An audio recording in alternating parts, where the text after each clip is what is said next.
নমস্কার দাদু। হ্যাঁ, নমস্কার রে ভাই। কেমন আছো বলো? আছি, ভালো আছি। তুই কেমন আছিস? আমিও ভালো আছি। আচ্ছা, আচ্ছা। ঠিক আছে। ও হ্যাঁ দাদু, শুনলাম লোকমুখে অনেকদিন ধরে শুনছি, বলে নাকি সময়ের পরিবর্তন হচ্ছে। কেমন সময়ের পরিবর্তন রে? কোন সময়ের কথা আরে বলছিস? তুমি শুনোনি? ওই অনেকজন বলে বেড়াচ্ছে নাকি যুগের পরিবর্তন হচ্ছে। যুগের পরিবর্তন। হ্যাঁ। হ্যাঁ, ঠিক আছে। আর এই পরিবর্তনটা কি, আমরা তো সবকিছুই কিছু বুঝতে পারছি না কি বলছে। আচ্ছা, আচ্ছা, আচ্ছা। ঠিক আছে। আমি বলতেছি বস। আচ্ছা আচ্ছা, আমি বসি। বস। হুম, বলো। প্রত্যেকটাই পরিবর্তন হয়। হ্যাঁ। যেমন ইতিহাসের পরিবর্তন আছে। এই রাজা মারা গেল, আরেক রাজা হলো। কোনো দেশে গণতন্ত্র চলতেছে, সমাজতন্ত্র চলতেছে, বিভিন্ন। ঠিক এরকম ভাবে ভূগোলেরও পরিবর্তন আসে, সাংস্কৃতিকের পরিবর্তন আসে, তদ্রুপ সময়েরও পরিবর্তন আছে। সময় একটা ধরে নাও একটা সাইকেলের চাকার মতো, সাইকেলের চাকার মতো ঘোরে। আমি ছোট থেকে বড় সময়ের বিষয়গুলো বলছি। যেমন সব থেকে ক্ষুদ্রতম সময় হলো সেকেন্ড, তারপরে মিনিট, মিনিটের পরে তোমার ঘন্টা, দিন, দিন বলতে 24 ঘন্টা, তারপরে সপ্তাহ, মাস, বছর, বছরের পরে 100 বছর, শতাব্দী, যেটাকে ইংরেজিতে বলছে সেঞ্চুরি। বুঝা গেল? তো এই যে সময়টা, এই সময়ে সারণীটা যে আছে, এটা সম্পূর্ণ আর মানুষ থেকে যত সব জীবজন্তু আছে পৃথিবীতে, এমনকি দেবদেবী পর্যন্ত, হ্যাঁ, যক্ষ রক্ষ যত কিছু আছে, আর যত সব প্রাণী জীব, সবার ক্ষেত্রে কাজে লাগে এই সময়টা, সেকেন্ড থেকে আর শতাব্দী পর্যন্ত। কিন্তু তারপরে একটা সময় আছে, সেটা আবার কি? বিশাল মহাসাগরের মতো, যেমন প্রশান্ত মহাসাগর, এত বড় সময় হয়? এত সব সময়, সেটা হলো যুগ। সেটা হলো যুগ। আমরা এমনিতে বলতো যুগের কয়টা যুগের নাম জানিস? আমি তো 4টে জানি। 4টা যুগ। 4টা ছাড়া 5টা যুগ নয়। আবার কমে 3টা যুগ হবে না। মানে 4টা তো 4টাই। 4টাই। যে যতই বলুক, হ্যাঁ, যুগ বলে অনেকগুলো থাকে না, অনেকগুলো নয়। কলি তো কলি, কলি ছলি এটা সেটা নয়। বুঝা গেল? এগুলো মানুষের ভুল ধারণা। তো বিষয় হলো যে এই যে সময়ের পরিবর্তন, যেটা আমরা জানি যে কলি, এখন সবাই বলতেছে এটা কলি চলতেছে, কিন্তু এটা কলির সময় নয়। আমিও তো জানি এটা কলির সময়। হ্যাঁ, এটা কিন্তু কলির সময় নয়। এই হলো বিষয়। যেমন সময়টা আমরা জানি সত্য যুগ, যদি 4টা যুগ, সত্য, ত্রেতা, দ্বাপর, কলি, এই 4টা যুগ। 4টা যুগ পর্যায়ক্রমে আসবে, কিন্তু মানে 4টা জায়গায় যেমন কলির পরে আবার সত্য ফিরে আসবে। হ্যাঁ, কলির পরে আবার শেষ যুগ হলো, 4 যুগের শেষ অন্তিম যুগ হলো কলিযুগ। আর কলিযুগের পরে আবার প্রথম থেকে শুরু হবে সত্য যুগ। হ্যাঁ, এই সত্য যুগ যে শুরু হবে, এটা কিন্তু লোকের ধারণার মধ্যে নাই। বোঝা গেল? লোকের ধারণার মধ্যে নাই। আর হ্যাঁ, আলাপ আলোচনা শুনলেও বোঝা যায়। হ্যাঁ, তো এই হলো বিষয়। তো এই 4টা যুগ, তো এখন যেটা সময় চলতেছে সেটা হলো সত্য যুগ। ওটাই জানাচ্ছি যে সত্য যুগ। তো তাও মানুষের আয়ু 100 বছর কেন মাত্র করে? মানুষের আয়ু, বিষয় হলো মানুষের ব্যবহারের উপর। আয়ুটা সম্পূর্ণ নির্ভর করে তার নৈতিক দিক, হ্যাঁ, এবং তার চিন্তা ভাবনা, তার খাওয়া খাদ্য, তার পরিবেশ। ঠিক মতো যদি মানুষ যদি চলে, তার আয়ু বেশি আছে, বেশিও হয়। আমার এরকম আমি শুনেছি আমার বন্ধু বান্ধবের কাছ থেকে, যেমন নাগপুর, ওরা সব 10-12 জন আছে, একেবারে 90 থেকে 100 বছরের কাছাকাছি বয়স, 10-12 জন ছিল। ওই গ্রুপে আমি ছিলাম। তো ওনারা বলছেন মানুষ যদি ঠিক মতো ভাবে চলে, মানুষের আয়ু এখনো আছে 120 বছর। 120 বছর। তো আমি দেখলাম ওনাদের শরীর, কথাবার্তা, হ্যাঁ, চলাফেরা, তো এখনো যে 10 বছর না টিকবে না কোনো মানে নেই। অথচ ওনাদের বয়স এক একজনের 98 বছর, কারো 95, 96 বছর, 92, 90-এর নিচে নাই, এরকম 10-12 জন ছিল। তো যারা ঠিক মতো করে চলাফেরা করে, ঠিক মতো করে তার নিয়মগুলো মেনে চলে, তাহলে সত্যি মানুষ যতদিন বাঁচবে। তো এই যে যুগ, 4টা যুগ, সত্য, ত্রেতা, দ্বাপর, কলি, পর্যায়ক্রমে এগুলো কিন্তু আসবে। সত্য এখন শুরু হয়েছে, এই সত্য যখন চলতে চলতে যখন শেষ হয়ে যাবে তখন ত্রেতা আসবে, ত্রেতা চলতে চলতে যখন শেষ হবে আর দাপর আসবে, দাপর চলতে চলতে শেষ হলে কলি আসবে, এরকম চলতেই থাকবে কিন্তু সময়। আর আরেক বিষয়, এটা আমার শ্রী শ্রী বা যাকে বলে হরি, প্রত্যেকেরই তো ভগবান আছে কিনা, প্রত্যেকটা হৃদয়ে ভগবান আছে। আমরা শ্রী শ্রী হরি ঠাকুর, হয় কিনা, মানে হরির কাছ থেকে আমার জানা যেটুকু আগে, আর যেটুকু আমাকে জানিয়েছে সেটুকুই আমি এখানে ব্যক্ত করছি। সেটা হলো কি, যে সত্য যখনই যুগ সন্ধিক্ষণ ঘটে, সন্ধিক্ষণ বলতে জয়েন্ট, মানে এটা শেষ আর এটা শুরু, এটা শেষ, কলি শেষ হচ্ছে আর সত্যযুগ শুরু হচ্ছে, এটাকে বলে সন্ধিক্ষণ, জয়েন্ট, বুঝলি তো?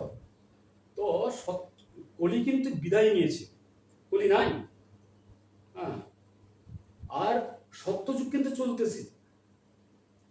সত্যযুগ শুরু হওয়া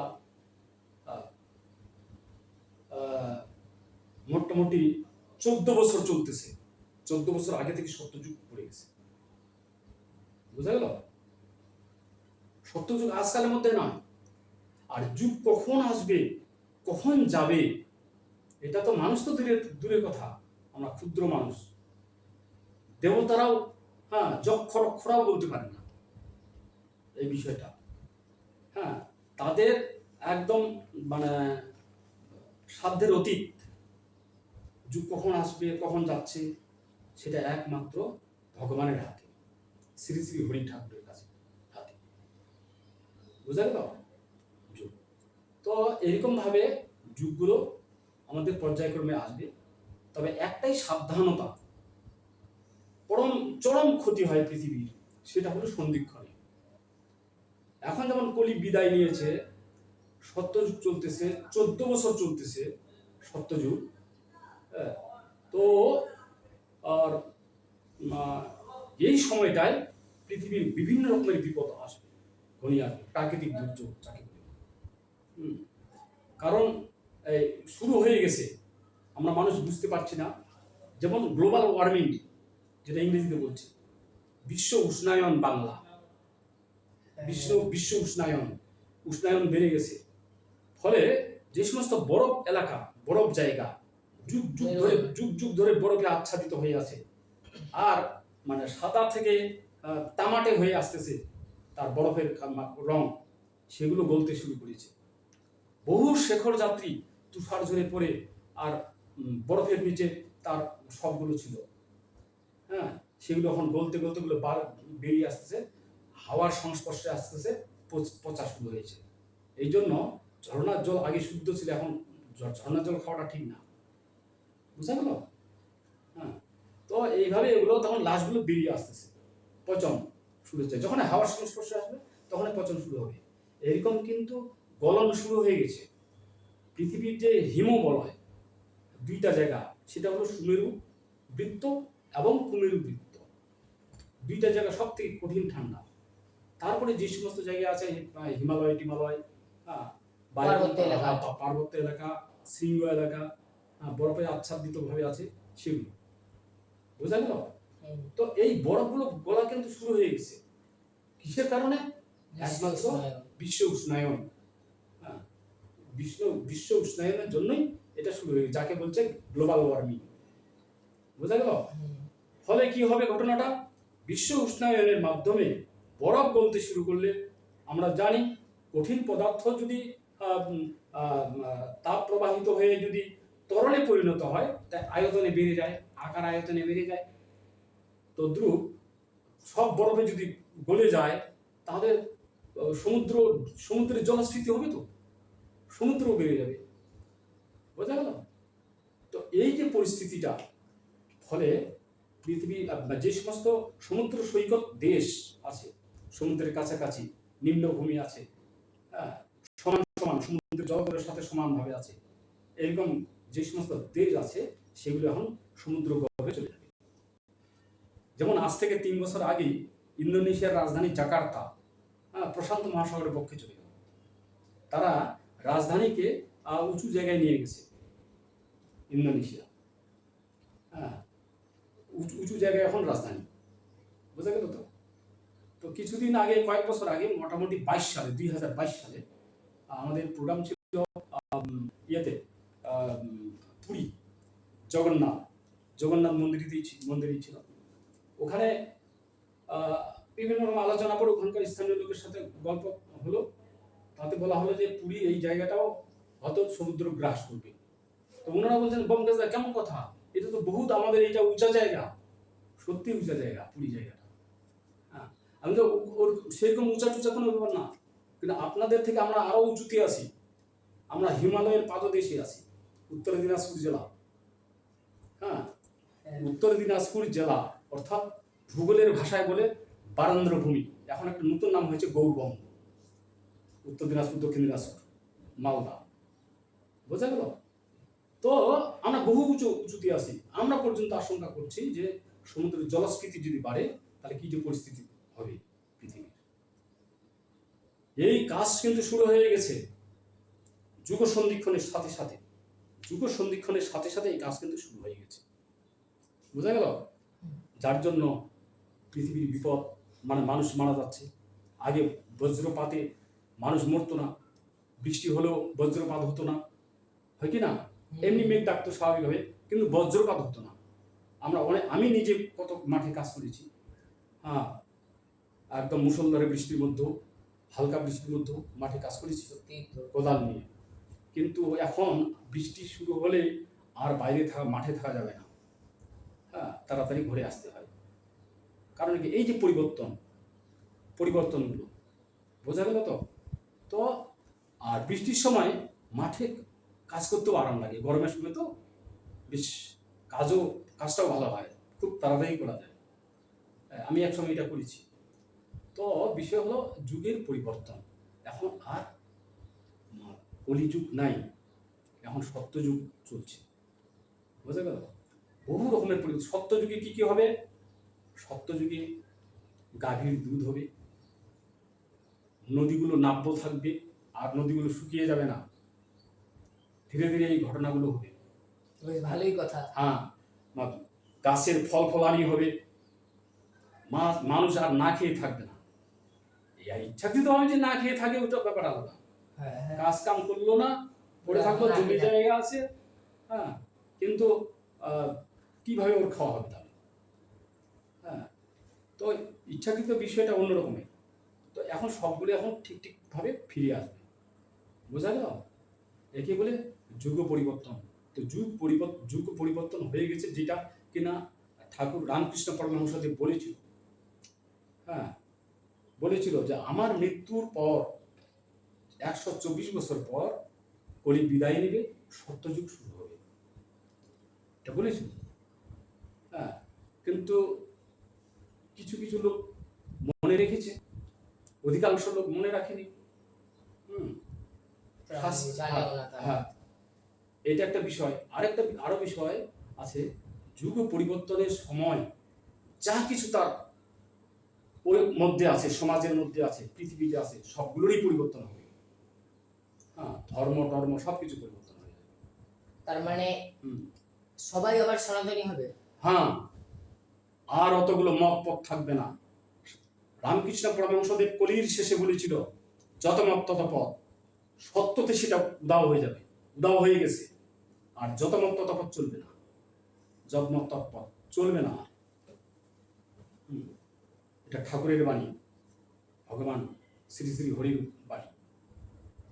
বলেছে যে হবে না, সবাইকে এক জায়গাতে আসতে হবে। মানব সভ্যতা, মানব সভ্যতা বললে অতগুলো শ্রেণী থাকবে না, বুঝে গেল, এই একটাই থাকবে। এখনকার সময়টা হলো কি, যে সত্যযুগের যেটা সময়, কালকের মন্ত্র অর্থাৎ কলির যেগুলো মন্ত্র সেগুলো সত্যতে চলবে না। অর্থাৎ কলির যেগুলো যে সমস্ত নিয়ম নীতি সেগুলো চলবে না। হ্যাঁ, যেমন মালা, যে মালা হোক, কাঠের মালা হোক, তুলসী মালা হোক, মালা, ঝোলা, টিকি, এগুলো আর চলবে না সত্যতে। শুনতে মানে শ্রুতিকটু লাগবে, কিন্তু ধ্রুব সত্য, বোঝা গেল, সবগুলোরই পরিবর্তন চলে আসতেছে। এখন আর নাম যজ্ঞ চলবে না, হরিনাম যে আসরগুলো চলতেছে তাতে সমস্যা হবে। যে সমস্যা কি, তার সমস্যার সমাধান হবে না, উপরন্তু তার কতগুলো অসুবিধা আর হবে, যেগুলো অসুবিধা ওর আর সামলাতে পারবে না। হরিনামে অসুবিধা? হ্যাঁ, কারণ যখন ত্রেতা ছিল তখন তো ওর নাম, ওইটা কলির নামটা ছিল না, ছিল কি? কলির নাম ছিল না ত্রেতাতে। আমরা কলির নাম গাইছি তো 16 নাম 32 অক্ষর, ওটা তারপরেও ছিল না। ওটা কলিতেই, ওটা গৌরাঙ্গ মহাপ্রভু কলিতেই প্রচার করেছিল, কারণ কলিকে উদ্ধার করার জন্য। প্রত্যেকটা যুগের একটা একটা করে বীজ মন্ত্র, বীজ নাম আছে, সেই বীজ নামের উপরেই ওই যুগগুলো উদ্ধার হয়। গৌরাঙ্গ মহাপ্রভু যখন কলিকে উদ্ধার করার জন্য 16 নাম 32 অক্ষর, যাকে তারক ব্রহ্ম নাম বলছে, অহর্নিশি জপেছিল। অহর্নিশি মানে সব সময়, পলে পলে, শ্বাস প্রশ্বাসে, কোনো গ্যাপ থাকবে না। তাতে বিলের জল, নদীর জল, পুকুরের জল খেয়ে হরিনাম প্রচার করেছিল। পেটে অন্ন ছিল না, খাওয়া ছিল না, খাওয়া পেত না, কিছুদিন পরে খাওয়া পেত, খুব কষ্ট করেছিল গৌরাঙ্গ মহাপ্রভু। তো এইভাবে করতে করতে হরিনাম প্রচার করেছিল। কেন? কলিকে উদ্ধার করতে হবে। ফলে গৌরাঙ্গ মহাপ্রভুর ওই যে কয়েকজনকে নিয়ে, মাত্র 5-6 জনকে নিয়ে যে কীর্তন করেছিল গ্রামে শহরে নগরে, হয় কি না, ওই নাম যার যার কানে গেছে, কি জলজ প্রাণী, কি স্থলজ প্রাণী, কি আকাশচর প্রাণী, তারাই কলিতে মানুষদের জন্ম হয়েছে, মানুষ হয়েছে ওই হরিনাম যার কানে গেছে।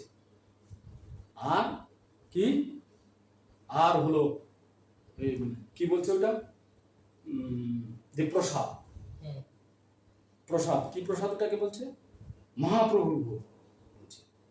মহাপ্রভুর ভোগ যারা যে যে গ্রহণ করেছিল তারাই মানুষ হয়েছে। হ্যাঁ, এইবার মহাপ্রভুর ভোগ যদি জলে পড়ে, ওখানে কাঁকড়া, কুচিয়া, অনেক কিছু থাকে, জীবজন্তু, মাছ, যারা খেয়েছিল তারাই মানুষ হয়েছে। বোঝা গেল? এই হলো পরিস্থিতি। আবার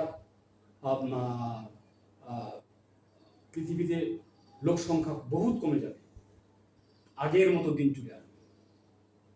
বোঝা গেল? সত্যযুগে আরেকটা বৈশিষ্ট্য, যে সত্যযুগে মানুষেরা বিভিন্ন পশু পাখিদের সাথে কথা বলছে, পশু পাখিরা মানুষের সাথে কথা বলতে পারত। এই দিনগুলো এখন ফিরে আসবে। তো এগুলো তো চট করে হবে না, 1 বছর 2 বছর 10-12 বছরে হয় না। একটা যুগের কাছে 50 বছরটা কিছুই না। এটা মনে করো, এটা সীমা, আল আগে, আলের ওই দিকটা অন্য মালিকের জমি, আলের এই দিকটা অন্য মালিকের জমি, হয় কি না? তো এই 50 বছরটা হলো একটা আল, জমির মালিকানা। বোঝা গেল? তদ্রুপ এই সময়টা ভাববে যে 14 বছর চলে গেল। 14 বছর কিছুই না, যুগ সন্ধিক্ষণে ধীরে ধীরে ধীরে ধীরে ধীরে ধীরে আর দফায় দফায় লোক সংহার হবে। এখনকার এই কলিতে বলছি সত্যযুগে, এখন যারা এই তীর্থে যাবে, যে কোনো তীর্থে তীর্থে আর ঠাকুর দেবতা নাই, বোঝা গেল? যত দেবতা আছে এখন আর ওই তীর্থক্ষেত্র ওইগুলোতে নাই। হ্যাঁ, যার জন্য তীর্থে গেলে এখন মানুষ মারা যাবে বেশি, যেটা আমি ওইদিকে কলকাতার দিকে বলেছিলাম 2022 সালে। ওখানে কয়েকজন ভদ্রলোক ছিলেন, আমাদের একই কম্পার্টমেন্টে উঠছিলাম। তো একজন মিলিটারি অফিসার ছিলেন, শুনলাম যে উনি ক্যাপ্টেন, মিলিটারি আর্মি ক্যাপ্টেন। ভদ্রলোক আমার সাথে গল্প করলেন। আমি বললাম যে দেখুন, আমার কথাগুলো আপনাদের বিশ্বাসের গ্রহণযোগ্যতা কিন্তু আসবে না, হ্যাঁ, বিশ্বাস করবেন না, কিন্তু যেগুলো বলতেছি সেগুলো খালি একবার মিলিয়ে নেবেন। যদি আপনার মনে না থাকে তাহলে আপনি একবার মনে আসবে আপনার যে কোথায় যেন এই কথাটার জন্য শুনছিলাম, বুঝলেন? তো যে কোনো তীর্থক্ষেত্রে এখন লোক মারা যাচ্ছে, লোক মরতেছে, বিভিন্ন রকম ভাবে লোক সংহার ঘটবে। আর আরেকটা বিষয়, যখন যুগ সন্ধিক্ষণ ঘনিয়ে আসে, নেমে আসে, সন্ধিক্ষণে পড়ে কিনা, তখন মানুষের চিন্তা ভাবনাগুলো বিপদগামী হয়, বিচার বুদ্ধি যা কিছু লোপ পায়, সব লোপ পায়। তো এটা যেমন আমরা দেখেছি বিশ্বরূপ দর্শনে কলিতে, তো অর্জুন যখন দেখেছিল যে কি, আর যে বিশ্বরূপ তার মুখে সবগুলো হাঁ করে চলে আসতেছে, মুখ গব্বরে ঢুকে যাচ্ছে। হ্যাঁ, সময়ের সাপেক্ষে এই সমস্ত ঘটনাগুলো ঘটবে। হ্যাঁ, ঘটবে। মানুষ যখন বিপদগামী হবে, কেউ বিশ্বাস করবে না, তো বিশ্বাস করো আর না করো কি যায় আসে, সময়ের স্রোতে চলছে। কেউ করুক আর না করুক, যে সতর্ক থাকবে সে কয়টা দিন টিকে থাকবে, যে সতর্ক থাকবে না তারা গয়ঙ্গচ্ছ চলে যাবে। আজ এতটুকুই। নমস্কার। হ্যাঁ, পরের দিন দেখা হবে, বিস্তারিতভাবে পরে জানানো হবে, নমস্কার। সবাই জানতে পারবে। নমস্কার বন্ধুরা, আমার আজকের যে বক্তব্য এই যুগ বিষয়ে, আর সেটার সমাপ্তি করলাম। আর বিষয় হলো, যে বিষয়গুলো উল্লেখ করা হলো যুগের বিষয়ে, আর সেগুলোতে সবাই শেয়ার করুন। সবাই সুস্থ থাকুন, সাবধানে চলুন। বহুত কিছু সংকেত দেওয়া হলো, পৃথিবীর বিভিন্ন রকমের বিপদ সংকেত, সেগুলো থেকে এড়িয়ে চলার চেষ্টা নেবেন। সবাই যেন সুস্থ থাকেন, ভালো থাকেন। ভারত মাতা কি জয়।